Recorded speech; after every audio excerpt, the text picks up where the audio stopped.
Bismillahirrahmanirrahim. Assalamualaikum warahmatullahi wabarakatuh. Yang terhormat Ibu selaku dosen, puji syukur marilah kita panjatkan atas kehadirat Allah Subhanahu wa taala yang telah memberikan kita rahmat berupa kesehatan sehingga kita masih bisa melaksanakan presentase pada hari ini. Dan tak lupa pula kita kirimkan sholawat serta salam kepada baginda Nabi Muhammad SAW. Pertama-tama, perkenalkan nama saya Al-Ansar Makmur. Di sini saya sebagai moderator yang akan memandu jalannya presentase pada hari ini. Materi yang akan kelompok saya sampaikan yaitu sejarah perkembangan bahasa Indonesia sebelum merdeka dan setelah merdeka. Baiklah, perkenalkan anggota kelompok saya. Sebagai pemateri yaitu Munahia Syarifani, dan sebagai penanya yaitu Fahira Fitriani Nur. Kepada pemateri saya persilahkan. Bismillahirrahmanirrahim. Assalamualaikum warahmatullahi wabarakatuh. Sebelumnya saya mengucapkan terima kasih kepada moderator yang telah memberikan saya kesempatan untuk membawakan materi tentang sejarah perkembangan bahasa Indonesia sebelum merdeka dan setelah merdeka. Yang pertama, perkembangan bahasa Indonesia sebelum merdeka. Pada dasarnya, bahasa Indonesia berasal dari bahasa Melayu. Pada zaman Sriwijaya, bahasa Melayu dipakai sebagai bahasa penghubung antar suku di Nusantara dan sebagai bahasa yang digunakan dalam perdagangan antara pedagang dari dalam Nusantara dan dari luar Nusantara. Perkembangan dan pertumbuhan bahasa Melayu tampak lebih jelas dari berbagai peninggalan-peninggalan. Misalnya, tulisan yang terdapat pada batu nisan di Minyak Kujo, Aceh pada tahun 1380. Yang kedua, prasasti Kedukan Bukit di Palembang pada tahun 683 dan masih banyak peninggalan-peninggalan lainnya.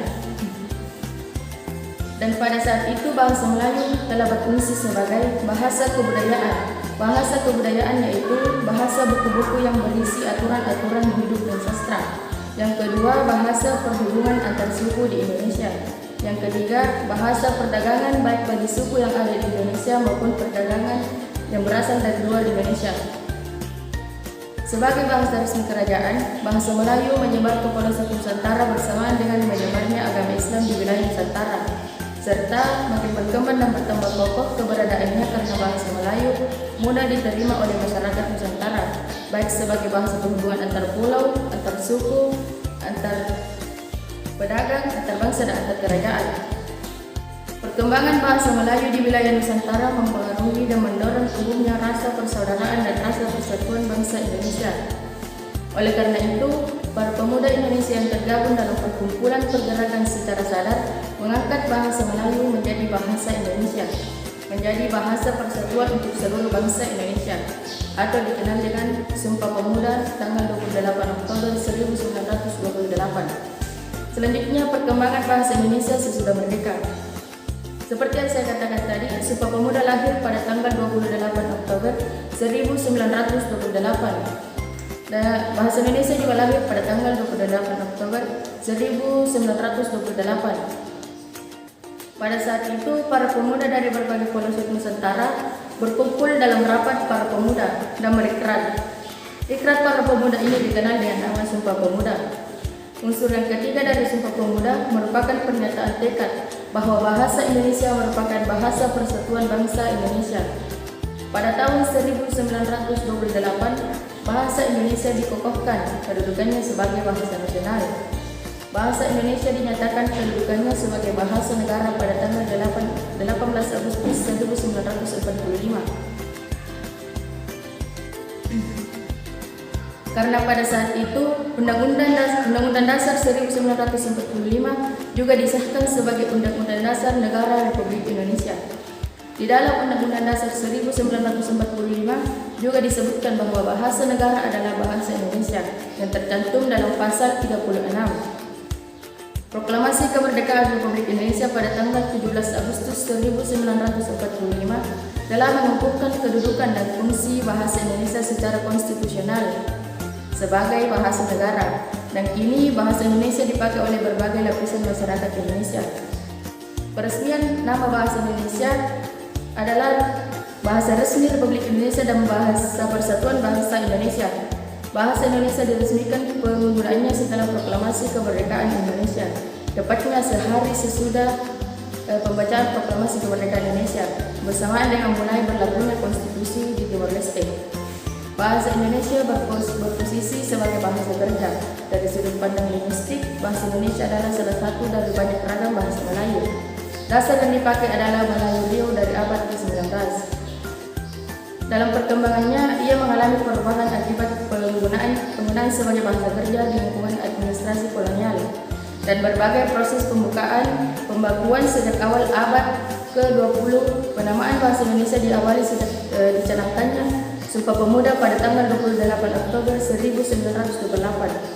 Untuk menghindari kesan imperialisme bahasa, apabila nama bahasa Melayu tetap digunakan, proses ini menyebabkan berbedanya bahasa Indonesia saat ini dari varian bahasa Melayu yang digunakan di Riau maupun Semenanjung Malaya.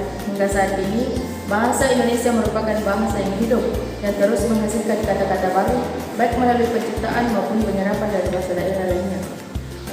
Cukup sekian dari materi yang sempat saya sampaikan. Lebih dan kurangnya mohon dimaafkan, saya kembalikan kepada moderator.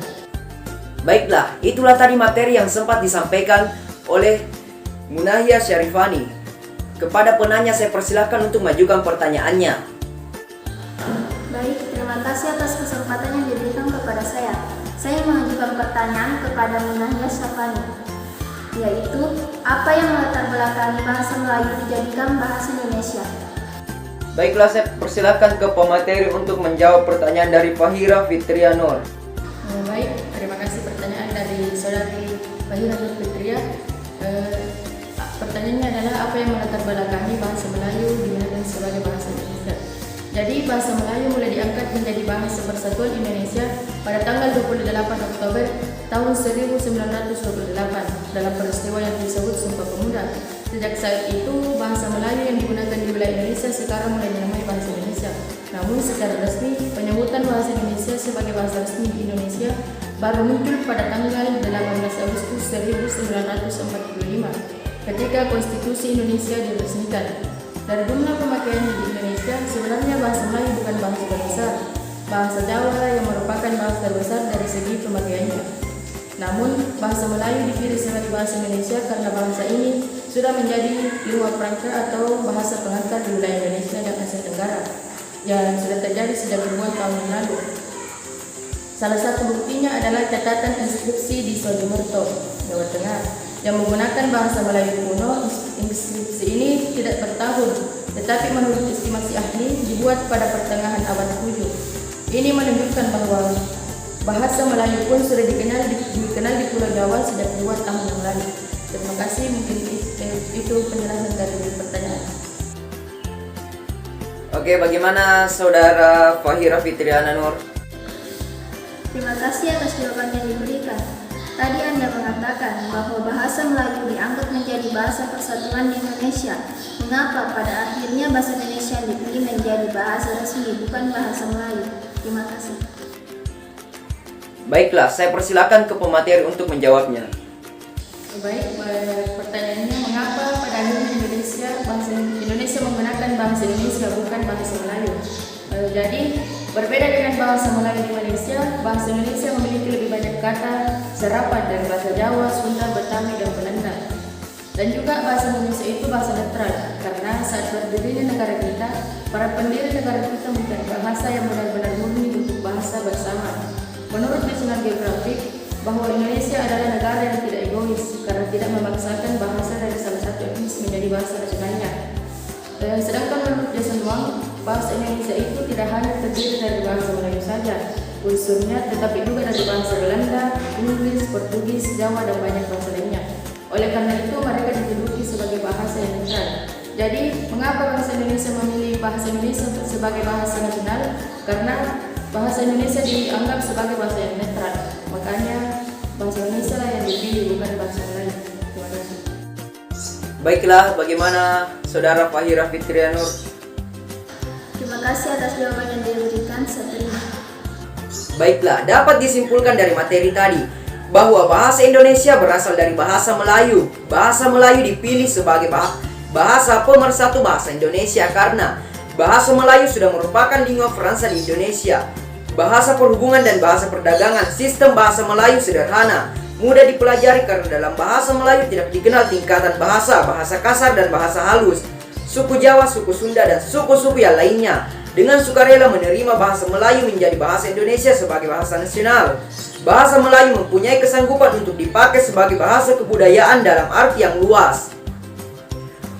Oke, baiklah, sekian presentasi dari kelompok kami. Jika ada kekurangan mohon dimaafkan. Terima kasih. Wassalamualaikum warahmatullahi wabarakatuh.